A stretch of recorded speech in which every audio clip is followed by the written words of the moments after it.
কতদিন হলো?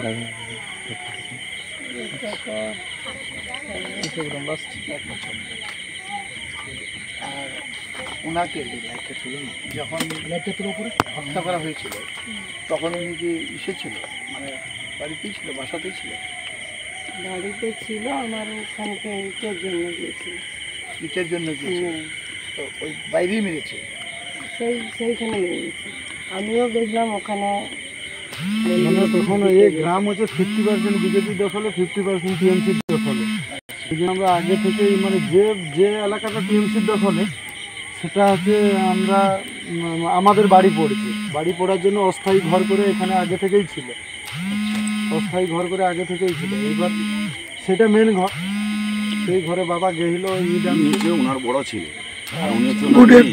আরেকজন আপনার মেয়ে?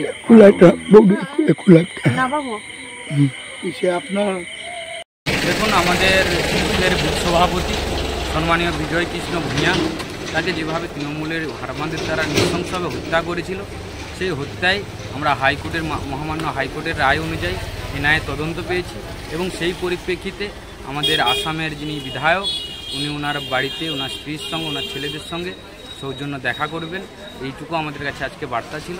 সেই জন্য উনি আসবেন, আমরা সবাই একত্রিত হয়ে ওনার বাড়িতে যাব। এবারে বিধায়ক কথা বলবেন বাড়িতে, এইটুকু। আর বিশেষ করে বাচ্চার যেভাবে সাধারণ মানুষের উপর যেভাবে নৃশংস অত্যাচার হচ্ছে, আমাদের সমস্ত রাজ্য নেতা থেকে পুরো দেশের সমস্ত নেতা যে একটা প্রত্যেকটা মানুষের সঙ্গে জড়িয়ে আছে, আজকে তার সেই প্রকৃষ্ট উদাহরণ বিধায়কের, আমাদের আসামের বিধায়ক আজকে সামান্য বাচ্চার মতো একটা গ্রামে উনি আসছেন এবং বিজয়বাবুর বাড়িতে দেখা করছেন। এটুকু আমরা খুব উৎসাহিত যে ভবিষ্যতে আমরা দেশের সমস্ত নেতাকে সমস্ত নিম্ন স্তর গ্রাম পর্যন্ত আমরা দেখতে পাবো, এইটুকু আমাদের খুব আশাবাদী। আমরা নাম প্রসেনজিৎ ভৌমিক, আমি বাচ্চা গ্রাম পঞ্চায়েতের উপপ্রধান। বিজ্ঞাপনের চমক নয়, আছে আগামী দিনের প্রতিশ্রুতি, মানে কর ফ্যাশন। ছেলেদের যাবতীয় নিত্য নতুন পোশাকের বিপুল সম্ভার নিয়ে নবরূপে সজ্জিত কর ফ্যাশন। বিশেষ করে মনে রাখবেন, আমাদের নতুন সংযোজন ছোট ছেলেদের পোশাকের বিপুল সম্ভার। আমাদের ঠিকানা ময়না রবিবারের বাজার।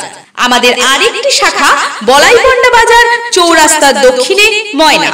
মনের মতন পোশাক মানেই কর ফ্যাশন।